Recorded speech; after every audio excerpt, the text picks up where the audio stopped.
wanted to speak to you guys today on a few things. One thing is soul ties. So we reincarnate many times over. Some of your past karma, your past life experiences can roll over. The soul ties, there's family soul ties, um, individual soul ties. People got bad energies, bad juju that sticks with them. It can linger on for many years, months, days. It only changes when you start to change. So to eliminate your soul ties, you'd have to repent, one with Jesus, and ask for forgiveness. Forgive the people that are, your enemies. You forgive family members that you have any bitterness with, anything like that. You just forgive people. When you forgive people, you repent. That opens doors up for you. God will see that. You start to work on these soul ties that you owe from your past karma, your past life mess ups. So with that, the soul ties, they can linger on. They can go with you into your next life. You can have generational curses, things like that. So what the soul ties are is it's bad juju pretty much, and you can wonder why a lot of things happen bad to you, or why you haven't caught a break, or why something's just not going your way. With that being said, you, like I said, repent. You go speak with God, maybe go to church some bit, and you try to work that out with Him. You try to get rid of those soul ties. You start making better choices. Don't be having sex out of wedlock. Don't be, doing no hoish shit. Nothing like that. You want to live right. You want to do right. You want to do everything with your heart. Think with your heart and your mind in the same place. You don't ever want to one more than the other. You start to balance yourself out, ground yourself out. You start to eliminate these soul ties as you're doing the right thing, which leads to karma. Your karma affects you now, and you don't leave this earth without paying for everything you've done bad. So the more bad things you do, you can just add a karma tally to that until you pay that back. God's watching. Remember, nobody's watching, God's watching. So with that being said, you must pay your karma. Sometimes it might not be so bad. Sometimes you might paying karma big time. Those are all based on your decisions in life. So that's going to lead to, again, right decisions. You work off your karma, or if not, you slowly pay your karma back. Which also can lead to, when you do your karma, you tend to not be in the best of shoes sometimes, because it's not nothing fun.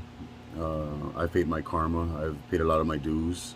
A lot of mistakes that I made in the past, I've surely paid for, which is why I balance myself out. I keep my heart and my mind on a positive vibe, and I vibe high with high energy, and I work at giving back. I try to give back to others as much as I can. I try to do for others as much as I can.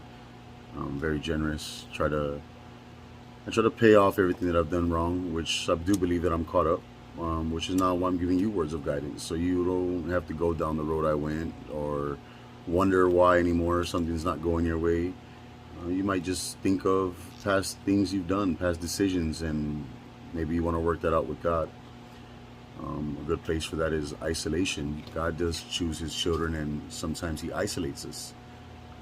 Isolation isn't the worst. It isn't bad. It's not for punishment or for you to be depressed. It's for you to work on yourself.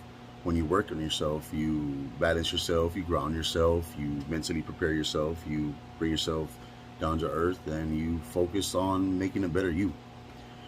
When you do that, you just feel better about yourself. Everything starts to look better. Instead of looking at everything on the downside, you look at everything on the positive side. Even though you're alone, I do get it. Sometimes it could be from relationship, sometimes it could be from work, getting fired. It could be almost anything. There's tons of reasons why you would want to maybe isolate yourself.